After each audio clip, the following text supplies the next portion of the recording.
my previous agency, around 7 years ago. It was after leaving a small marketing company,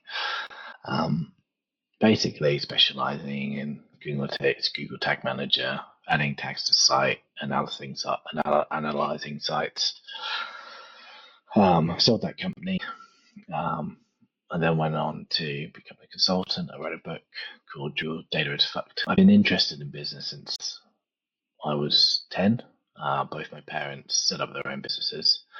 My mother had dusters and diapers, which involved taking people from people came over from East Europe willingly, were looking for jobs, looking for work, and they were placed in American households in rich areas in Surrey, basically, and so they were cleaning. Worked for them, worked for the families, and it was a nice business. My dad has always been in media buying, working in London, which is where I started as well. And he would see opportunities. So Pokemon cards, Beanie Babies. I remember when I was 10 or 11 years old, working at a stall, undercutting my dad's prices on Charizards. I wish I had a couple of Charizards left over. EY, Beanie Babies, things like that. So I'd help him out, but I'd also get to have my own little real estate on the store where I'd get to sell my own things as well. But then I went on and I did business management at school and at college and at university, got the degree and all those kind of things. Went into marketing, specialized in web analytics, just because marketing just seemed to be full of people with opinions, and it was where they could argue their point best, or whoever had enough clout to get their point across best. And web analytics just seemed to be that cool kind of new techie bit in the middle where nobody quite knew what they were talking about yet. So there's opportunities for growth. So I set up a small consultancy called Absolute Analytics. Grew that to a team of 10 or so. We had some pretty high flying clients, big insurance companies, worked for Booking.com for business, really exciting stuff. And then sold that company to another agency, which became the analytics department. And I was the head of analytics for a little while. But I never really got into analytics because I dreamt about being a web analyst. I got into analytics because I saw a business opportunity and a good chance to kind of cut my teeth. Since then, I've been consulting and looking at what to do next. I mean, there's been a number of different things I've done already.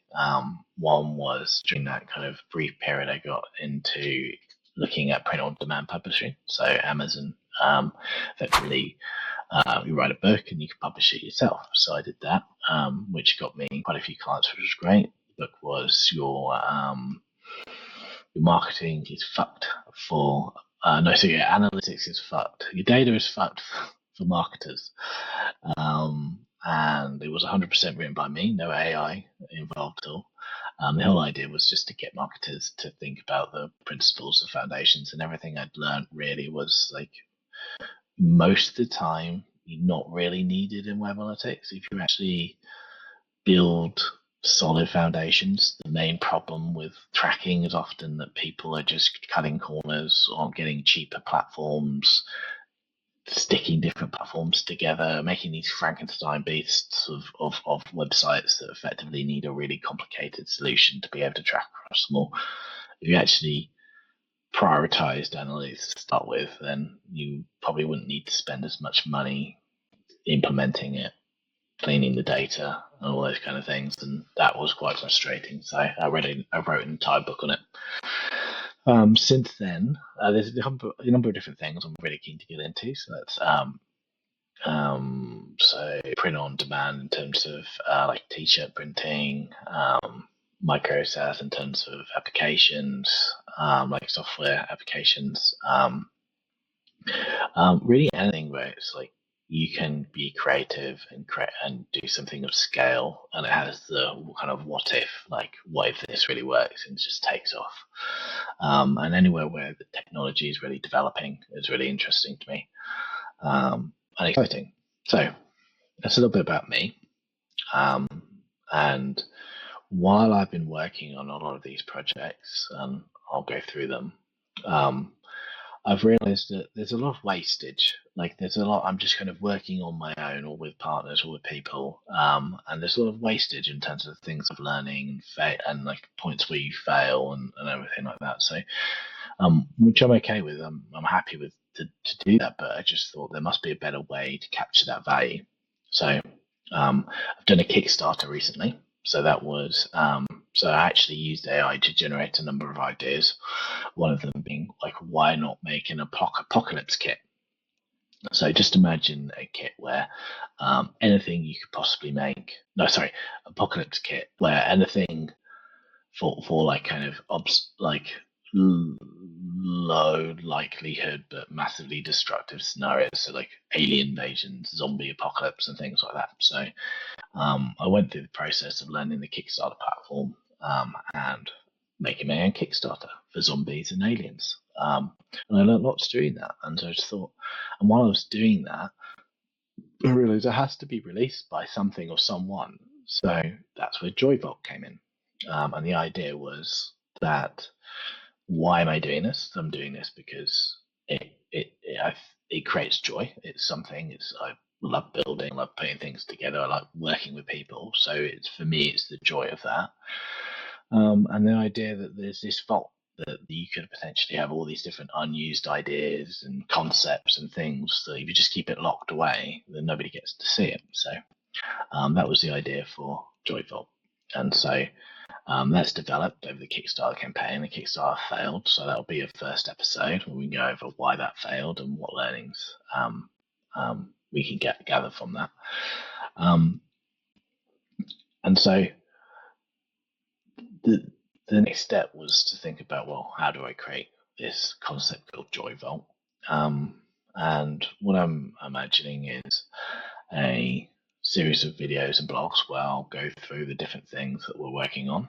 We've got a number of different projects in play and the things that we're learning. And so I can share all those wins and share those failures. And also I really like the idea of building in the open. It's a scary concept. I think it's a scary concept anyway when you go and test your ideas and put them out there and see what people think. But I think if you build in the open, you can take people along with you, and you can share ideas and you can kind of improve as you go. So the idea is to have a YouTube channel, to have a subscription list where people can, if you're an entrepreneur yourself and you're thinking, I'd really like to try one of these things, well, you can watch this and you can watch us try and you can see what it's like. If you're a creator and you want some ideas and things, and maybe you're trying out different tools and you're thinking, oh, I'm hearing all this stuff about AI, I wonder if that's a good application for me, you can follow along. But you could also join JoyVault for a short period of time for a project or an idea. You could actually become part of something that we're trying to do. And then maybe if you're an investor or if you like a project or something that we're working on and you want to get behind it, the idea is to keep creating businesses and projects and testing out different tools and technologies. If we hit one and it succeeds really well, it's going to need investment for it to be able to expand. But if we've kind of documented this process before we even get there, you understand a lot more about who we are, who I am, and what all this is before you might want to be involved yourself, or maybe you want to be a silent backer behind. Either way, I think if you're an entrepreneur, if you're a creator, if you're an investor, there's something in it for you. So although this is starting with just me, and I'm Mac, probably should have said that at the beginning. I don't know if I did. The idea is that JoyVault will be a vehicle for anybody who wants to be involved. So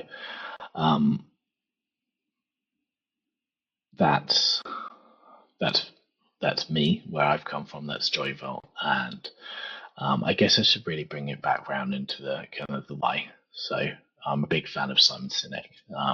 One of he's got obviously the book of why do this. So for me, because I'm doing it anyway, and I think this is a good way to get value from those experiments and working out in the open. I think that it brings credibility to any of the projects and businesses that we want to work on. And then why you, as I said, if you're an entrepreneur, it's easier to watch other people fail than fail yourself. So why not watch us? If you're a creator, we're going to be planning and experimenting and trying different tools, and we might need a designer to work on something. We might need an AI specialist. We might need a marketer or an email specialist. And you might decide that for one specific project or episode, you'd quite like to be involved. And so become part of the Joy Vault experience. And if you're an investor, it's probably a little bit further down the line, back us. It's a good place.